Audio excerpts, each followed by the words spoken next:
remember on Sirius. If it doesn't work on that camera, that's fine. It's just the audio gets concerned for people on the. Yeah. No, I feel you. So we may slide from that. It's up to you.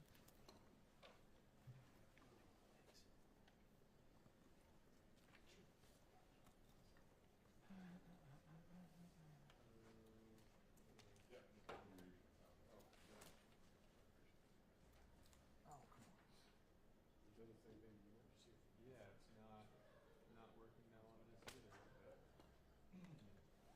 What is going on? Did you have it plugged into the other one maybe? Yeah, I'm swapping ports. See what that does.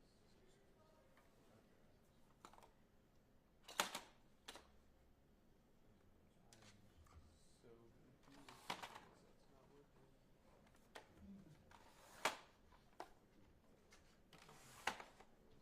You need to turn the camera off and back on? Potentially, yeah.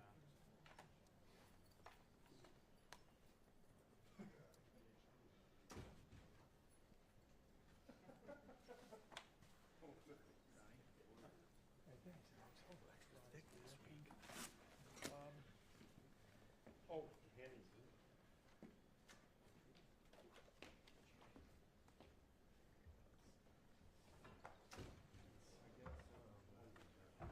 I don't know why. Awesome. Thanks, Yeah. Like we can, yeah, like we can have offensively and offense, not exactly, but it was not D game deep offensively, and it was like 26.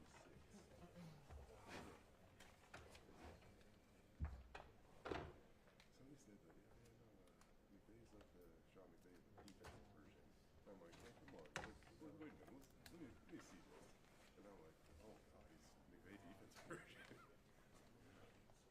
Yeah. There's something about that. Yeah. I know, right? They were so scared from the snap one. Who's that? Minnesota's back and forth. Yeah. Yeah. Kid. There's people really hyping him up too. Oh yeah. Awesome. I'm gonna move over here. Where's my notes? Can Can I sit right here? Yeah, no problem. I don't think so. The USB. I'm gonna slide over. Going into Seattle is also a tough draw for your first start.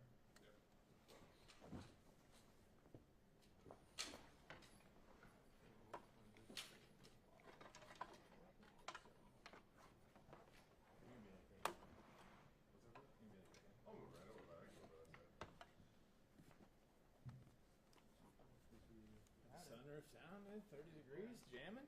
Get the sunroof open, jamming around.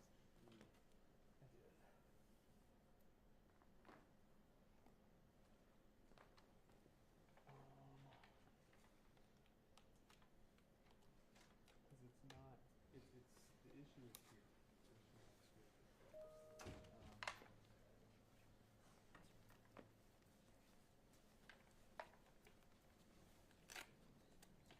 Michael.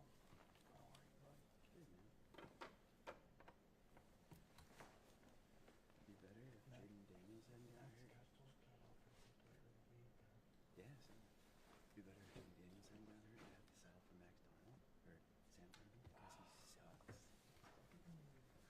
The last 4 weeks, he's gotten like less than 10 points. 3 times? Sam Darnold. Your boys. Seattle. I know. It's crazy, though. I mean, he's getting like 5 points. I should be fine, yeah, thanks. Last year he was. He had like 35 touchdowns. Why does the Mountain West release say Couplet at 341 yards with the stats saying he has at 325? It should be 341. Okay, the stats broadcast says 3. Yeah, we did that. Oh, okay, gotcha. If you go to our website, okay, so I always stick with stat broadcast, keep it out. I agree. Sometimes we make edits. Okay, gotcha. So stat broadcast doesn't catch that up. Okay. So the file we upload to our website would be the most accurate. Gotcha, okay, good to know. No, you're good. Okay. Jay was one pass. Okay, gotcha. We're gonna back up today, so. Where are you going?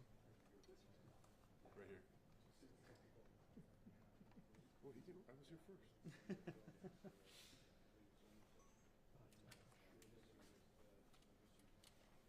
Turkey. Hey, I've never actually done that. Yeah, I like cooking turkeys, man. It's really easy. I mean, you just kind of chop dirt up, do your own design, kind of put some cheese on it, put it in, and it'll cook for like 3 hours, and we had it all out. It's easy to cook. Nice,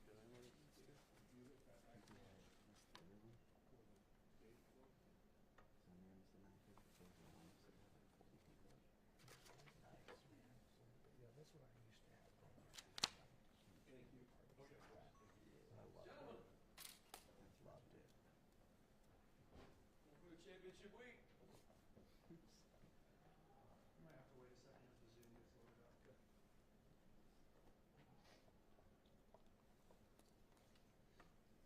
Not doing it. It is not doing it.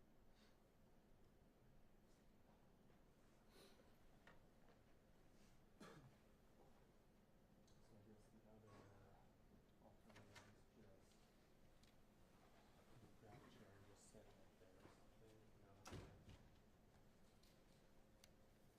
It's not, it worked 20 minutes ago, no it's not, so. Oppressive. You think? Coming with the camera too, though, so. Do we want to? We'll just set up just a laptop. That was. Yep, I'll just have it. Yeah, you just want to actually have this. I have mine too. Oh, we just need to, someone's Zoom open, we'll put it on top of the screen. Yep. That one. Just grab, yeah, I'm all set up for this, we'll start it. Just share so we can get the, you know, audio over the webcam mic, you know what I'm saying? Right here.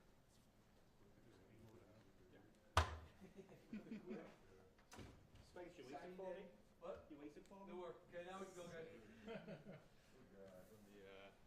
slide it to the camera real quick. We're actually done. Sorry. Oh, yeah. Yeah. We're like, no, Sean, quick, let's get this out really quickly. There was, Yeah, real quick. I don't think I technically shot the Halo 11 fantasy. So Sean or Greg, we can start in 10 minutes. No comment. BJ? Yeah, I'm good. I missed it.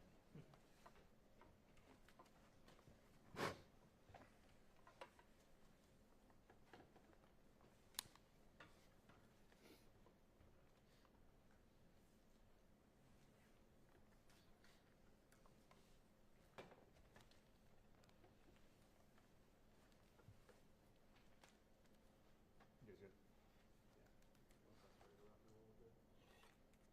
Let me know when you're good.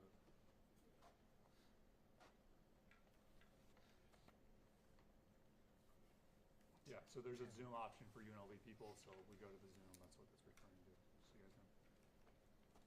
And if you guys get all the questions in, we'll obviously get some time at the end for them. Can you hear me on that? Thanks everyone for jumping on the Zoom. If you guys have questions, if you just raise your hand, that'll help us know when to call on y'all, so appreciate it. Spencer, I think we're ready. Here we go.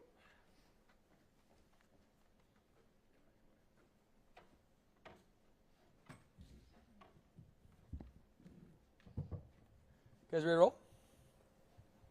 All right, as always, appreciate you guys' time, taking the time to cover our team and be here, and fired up for the opportunity we have at hand, man. And first and foremost, always for me, man, thank you, Jesus, for another day of life, an opportunity to coach these guys, just an opportunity to be where we're at. December, championship game. Proud of what our team's been through. We've been knocked down on the mat. We've gotten up. We've kept swinging. We stayed in the fight. And I'm proud of our team. Still got a long way to grow. A lot of things I'm excited for our team to continue to improve on, but proud of our team not flinching, staying in the fight. And even the Utah State game, I mean, it was back and forth all the way to the last seconds. And down the fourth quarter, had some 2 big fourth down stops. We had a fumble. Like, there's just some good back and forth, but we never kept swinging. We never got out of the fight, and I'm proud of our team finding a way to win that football game and fired up for the opportunity to play in this championship game. And like I said, can't wait for this opportunity. Our players deserve it, and excited to go cut it loose. And we'll talk more about UNLV here in a second. Obviously, Friday night, going to need Bronco Nation a major way. 7 games, 7 sellouts, and we got, I really believe, the best fan base in the country. Even with some hard moments this season, man, Bronco Nation's been right there to support us, been through it with us and everything, and fired up for the opportunity on Friday at 6 o'clock. In regards to any injury updates, Maddox Madsen practiced today, so he feels good. He's ready to roll, so he'll be our starting quarterback on Friday. Max will be ready to roll as well, but Maddox will be the starter. Other than that, there's some guys that are banged up, some guys that kind of maybe missed practice today. I'll have a better update of that on when we have our media time on Wednesday, but right now that's the big one. In regards to UNLV, got a ton of respect for Coach Mullen and what he's done. He's the only team in our conference to have 10 wins. And they've gotten better week in and week out. You see, I mean, they're a team on the rise. I mean, they've only lost 2 games this season. They're on the rise. They're playing really good football on both sides of the ball, and their players are making big-time plays. Calandria, their starting quarterback, I mean, he's arguably playing better than almost anybody in our entire conference. That's offense or defense. I mean, everything runs through him. He does a phenomenal job. Their running back, number 9, is probably one of the best running backs in our conference, too. Their offensive line works really well together. They pick their shots down the field, and they really find a way to attack you formationally. And we know we got our work cut out for us defensively. Their defense has really done a good job, man. They've continued to tighten it up. They've got a really good secondary that make it really tough. Any sort of pass game, they're one of the top third down defenses as well. They take the football away from you, and their front 7 has done a good job stopping the run. They give you a lot of different looks. They're 4 down front, and their linebackers. I mean, their linebacker number 8 is probably playing better than most linebackers in our conference. Their edge rusher, number 1, I mean, he's a really good player. Like I said, their secondary is playing really well together. So they're rolling. They're creating turnovers. They're playing really, really hard on defense. And that shows. That shows in how they've played. I mean, they play one of the top offenses in our conference in Hawaii and played them really, really tough, and obviously had a big-time win at home against them. So they're playing really well defensively. Special teams-wise, they got really good returners that are going to pick their shots, and we know they're going to find times to be aggressive, and they've done a good job making sure they're winning the hidden yardage, not the team they're playing. So when you look at their team, Dan Mullen's obviously done a phenomenal job this season, has for a lot of years. I'm not shocked that they're a 10-win team, and they're in the Mountain West Conference Championship. So huge opportunity for us. Proud of our team to be in the situation we are, and we got to have a really good week of prep to be able to go cut it loose and play our best football on Friday night. Was that at all a debate, Maddox versus Max, or with how Max has played, or with Maddox being healthy, was it pretty much a slam dunk? Yeah, good question, BJ. We went into it, and I met with both of them and said, hey, if Maddox is – and last week it was close. Maddox just wasn't ready. Max did a great job on Friday against Utah State. So proud of him. But Maddox is our starting quarterback, and if Maddox is healthy, Maddox is going to be rolling. I mean, I see it, no different with other positions. Will we continue to pour into Max, and am I very proud of Max? Absolutely. But Maddox is our starting quarterback, and he's healthy, and he practiced today, so he's going to be our starter. How did he practice today? What were your thoughts from what you saw? I thought he practiced good. I thought he was on time. Thought he did a good job leading our offense, and I thought as a whole we had a good practice today. UNLV, I mean, obviously you guys have played them a ton of late. This is the 5th time in like the last 2 calendar years. Yeah. I mean, just what now, the final time for a while, the championship game, 3rd year in a row, just obviously some familiarity there now. Just what's your thoughts on the way it worked out again? Yeah, I mean, we win the game against Utah State. I didn't get into computer rankings and any of that prior to the game. Our sole focus was finishing the season strong and playing our best against a Utah State team. After it kind of went into it a little bit, saw where we were ranked, even with some of the private numbers prior to the game, and so felt really confident going into Saturday that we'd be in the championship. Didn't know if we'd be at home, didn't know if we'd be on the road, but felt really confident that we'd be in it. And being able to play UNLV, who's, like I said, the only team in our conference with 10 wins. Every year's a new year. Obviously, this is Dan Mullen's first year. We played them once before. They're playing really, really good football. So I don't look too much into the past or the future. What I do know is we're in a championship game. We're playing, arguably one of the best teams on the West Coast right now, and they're playing at a high level, and we got to work it out for us. Even though you were confident going into Saturday, what was Saturday and the early morning of Sunday like, just knowing everything was out of your hands? Yeah, we went into Saturday. I mean, it was really like a Sunday. We didn't know who we'd be playing. So we, as a staff, we came in, focused on the Utah State game. What are some things we got to improve on? There was a lot on film that we had to grow in. Fundamentals, techniques, some schematic stuff that we need to look at just to focus on us. Then our players came in, did a med check to see who's banged up, who might be out, who can practice. And that's really what we did. Because we didn't know kind of who we'd be playing. I didn't want to waste our time. It's been a long season, so I wanted our staff to, after we got done with our work, get home, see their families. And then we showed up early on Sunday and got the call from Coots at 8:30, said we'd be hosting UNLV at home, and went to work. When you look at UNLV, this was mentioned 5 times in, like, basically a little more than 2 years. Yeah. what makes Mullen's teams different than Odom's teams, and then what do you think this team does best? Yeah, good question. I mean, they're different teams, and that's how it is with the head coach. There's obviously a lot of new players on UNLV's team that are doing a great job, quarterback being probably one of the biggest additions. And Dan Mullen, I mean, being an offensive guy, I mean, they are on the attack. I mean, I got a lot of respect for what they do offensively. As a team, they play really, really hard. They play together, right, in all three phases. Like, they know what they got to do offensively, defensively, special teams to win. Think the world of Coach Odom, too, at his time at UNLV. But this is a new team this season on UNLV. And like I said, there's not a lot of teams in the country that got 10 wins. And my hat's off to UNLV. They absolutely have earned and deserved that. So this year, and they're on the rise, right? New team, new head coach, new staff. They're playing their best football right now, week 13. Now it's our goal to make sure we play our best. I was walking into the facility today, and Quentin Brown was in front of me, Jaden Mickey was in front of me, and it just kind of hit me like, how excited are you for some of these guys that haven't experienced a championship on the blue to get a chance to see what we all lived through last year? Yeah, Jay, it's awesome. I mean, at Boise State, this isn't because I'm the head coach. This is inbred in what this place is about. You come to Boise State to play in championship games. I mean, that's why you come here. Obviously, nothing's given, everything's earned. But being able to work our tails off to get back to the championship game, especially with a lot of our new players, either freshmen or some transfers that haven't played a championship game, haven't won a championship game, it's an exciting moment. That's really what, my message to our guys on Sunday was just, hey, guys, at the end of the day, I mean, I wanted to use it as a teachable moment, too. There were moments this season that, honestly, people counted you out. People counted you out. We weren't good enough. I'm not good enough, all these things. And we had to we had to block out the outside noise and just stay in the fight, get up off the mat, keep swinging, focus on us, love on each other, not assuming anything in the future, just being where our feet are. And I'm proud of our team doing that, stacking a win, and then absolutely fired up for our team to be in the championship game. Talk about staying in the fight. There was like a little sequence of plays there in the fourth quarter where Bowen Phelps was involved in them, and he got kind of caught moving laterally while Bryson Barnes was moving vertically. And no question. Took the brunt That's of hitting the freight train. But 2 plays later, he comes back and probably makes a touchdown saving tackle, and then 2 plays after that, he makes a tackle that sets up 4th and 2. Like, I don't know how his resiliency in that little moment probably could have let his feelings get hurt or something like that, but he came back and played 2 monster plays for you guys, and ultimately probably was the difference if you look at it. Yeah, Bowen Phelps is a really good football player. Every day after practice, we have GPSs to track their output and their workload, and Bowen Phelps is, if he's not the highest workload, he's close to. Him and Ty Benefield are usually fighting for it every single day.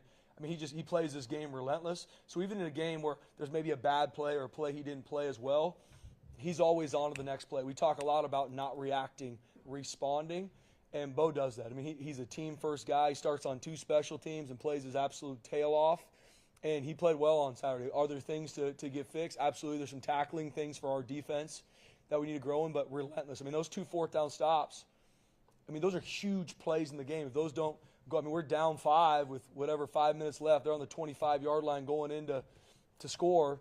Those are huge plays. I mean, however it goes, right?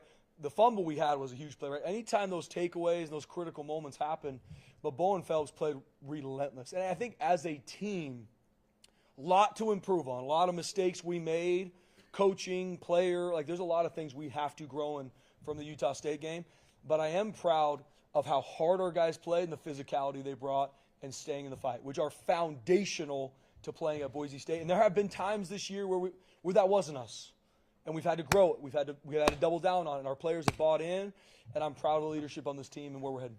Cam Bates had, I think, 7 targets, 1 catch. Chris Marshall had 6 targets and no catches. A couple drops in there. Just what are you seeing, and I guess from Chris in particular, we're just talking about so much potential, but it seems like the drops and some things have really kind of shown up, last week and the season really. Yeah, BJ, we got to make our plays, and especially those 2 in particular on Saturday. I mean, didn't play their best. I'm very, very proud of them not going in the dumps and being more frustrated about the plays they didn't make and then not putting energy to their team. Both of them were great teammates, focused on helping the team, making blocks. But we got to make our plays. We got to make our catches, and we'll continue to work on it because both those guys are absolutely able to do it. And so we doubled down on some things even today at practice, and just pouring into the confidence, making sure, hey, what you do in practice, you're going to do in the game. I thought they both had a really good practice today. We even got some extra work after practice because we got to make our plays, got to make our catches. And both of them are very capable, and I really believe that they're going to be better. With Chris in particular, I mean, at practice, it doesn't seem like he ever drops the ball. Yeah. What do you see in some of those drops in the games? Well, I think it's just sometimes it can be performance anxiety, you know, and it's one of those things with Chris, with Cam, could be a defensive player in regards to tackling. Like, my goal is to make sure practice is heightened to where you go out to practice, you have to perform. So when you get to the game, it's another day. It's ready for us to cut it loose, and so we got to make sure we continue to crank up practice because both those guys have been practicing really hard, right? Our whole team has, but does that mean our whole team goes out on Saturday or Friday and executes the same way in practice? No. Performance anxiety, who we're going against, right? You're going against really good teams. We're going to play against a really good UNLV team that's very, very talented, right? Their quarterback, Landry, is going to make plays. So I think about our receivers. We got to make sure that we make our plays in practice. We got to continue to have our confidence because I know and I have the utmost trust in both those young men and our receivers as a whole, tight ends as a whole, to make those catches. We need to do it more consistently. We talk about Ty pretty much week in and week out, phenomenal player. As we should, obviously. yep. Yeah, he said after the game that the first thing he was going to do is go watch the plays where he made mistakes so that teams like last year, Penn State, couldn't use it against him. How much have you seen him just grow on the leadership and like mentally? Yeah, Ty Benefield's relentless. I mean, he's not only one of our best football players, but how he preps, how he practices, how he trains. He's relentless. He's never satisfied. If he has a bunch of tackles, never satisfied. That's what makes him elite. Yes, he has a great skill set, long, athletic, physical. But what makes Ty Benefield elite is he's relentless with his prep, relentless to be the best safety and the best team in the country. You watch him on special teams, relentless. That's who he is. That's why, I mean, Ty Benefield's going to be playing this game for a long time because of who he is and his mental makeup. Matt Wagner's a pretty good football player. What did you think of what he did after the catch on Friday? Not going to be denied. I mean, you talk about a guy, I think, especially our tight ends, I mean, we are going to be a team that runs the football, establishes the run game, and our tight ends are heavily involved in that, having to make the dirty blocks, the tough blocks. And seeing Wags had those, 3 big plays, but especially the touchdown where he broke multiple tackles, stretched for the touchdown. And then I tell people, watch our entire offense when he scored. I mean, they're losing their mind because of how much they love Wags, because the teammate he is, who he is. And in those moments, he was not going to be denied. He's a team-first guy, and Matt Wagner's not only a really good tight end for us, he's going to be one of the better tight ends we've ever had here. Following up on tight ends, it seems like the last couple of weeks their numbers have gone up as far as targets and catches. Is that by design? Is it because kind of as the reads go that they're open?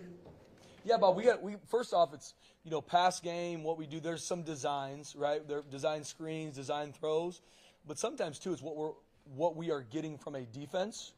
And proud of Cut being able to find those throws. There were some design plays for our tight ends. But then sometimes in the pass game, it's just what coverages we're getting and what the read dictates for the throw. And I'm proud of Max and how he was able to find those guys. And I'm proud of Matt Lauder and Matt Wagner executing in those moments. I thought Chase Penry had one of the better games he's had as a Bronco. I mean, we had 24 third downs on Friday. I haven't been in a game where we've had that many third downs. Now, we won, I think, 13 of those. Which if you're anywhere on offense in that 50% range, I mean, you're going to be one of the top 10 third down offense in the country. We can't be in third down that much, right? We got to be more efficient on first and second down. But Max Cutforth played really well. I mean, over 300 yards passing. Our protection's much improved. And so I'm really proud of that. On the flip side, defensively, we gave up 13 explosive plays, which is way too much. Right? It's going to be really hard to win a game giving up 13 explosives. But they were one of 10 on third down. We won 90% of them. So some of those key stats you look at, the biggest thing I'm proud of, though, is how hard our guys played and not flinching. We all know the noise around Max a couple weeks ago, and today he's named the Mountain West Offensive Player of the Week. Like, how does that happen? How cool is that story, I guess? So proud of Max Cutforth.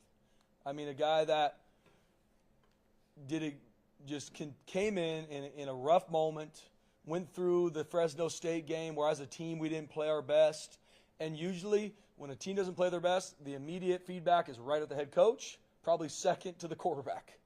And that's just what it is in college football. But he just kept getting better. We go down to play San Diego State and weren't on the attack as much as we should have. That's on us as coaches, right? In the weather, all those things.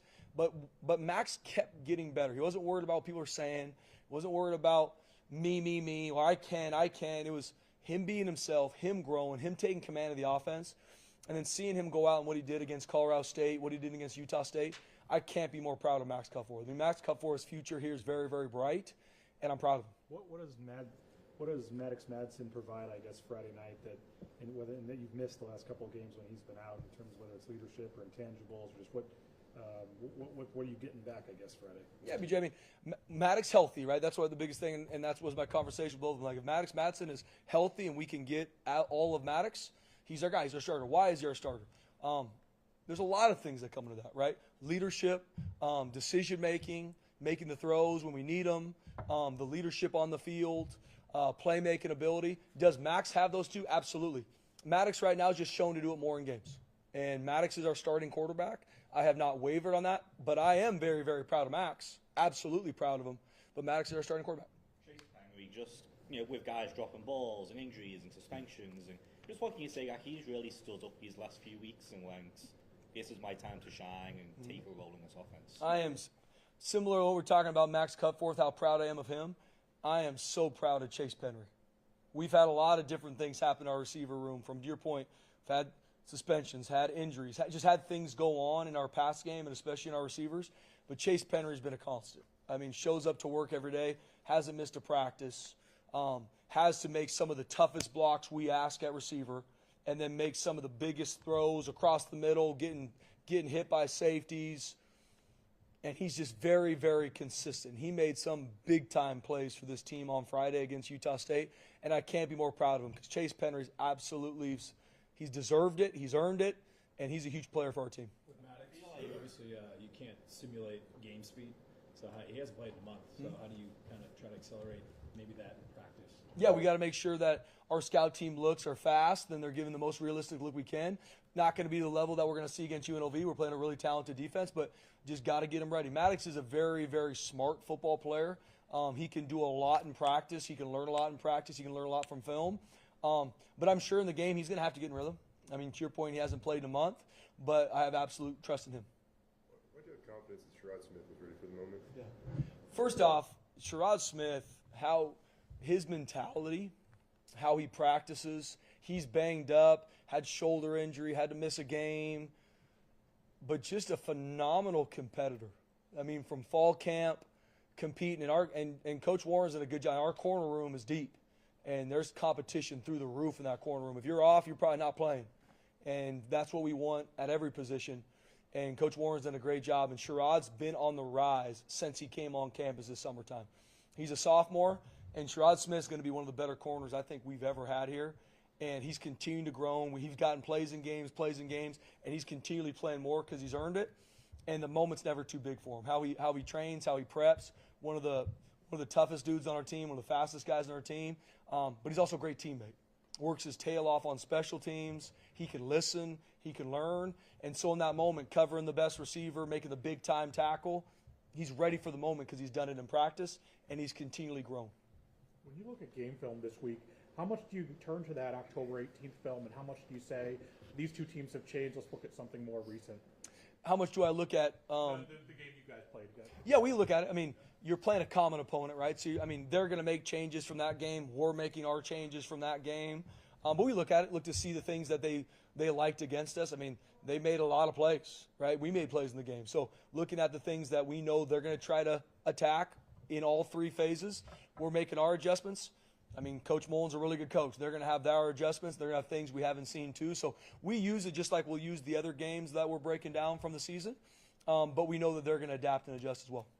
I guess just maybe a little bit more. What are you expecting out of UNLV from last time? I feel last game Maddox had 4 touchdown passes and you guys were just gouging with the deep pass. Are you expecting them to clean things up there? I guess, yeah. What are you expecting from their defense? Yeah, I mean they're on the rise. I mean, especially you talk defensive. I mean they're even since our game, I mean they've been consistently playing better and better defense, and it shows in the stats. It shows how hard they play.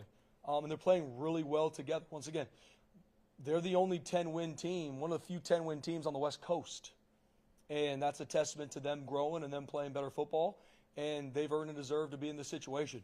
And you even look at the game, rewatched that game a lot the first time we played them. I mean, it's 28-24 going into halftime.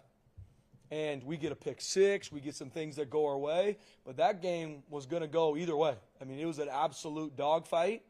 And they're going to have their answers, and they're going to be on the attack. They're going to make their plays, and we got to work our tail off to make sure we make ours. But, we're going to see an absolutely motivated UNLV team. It's a championship game.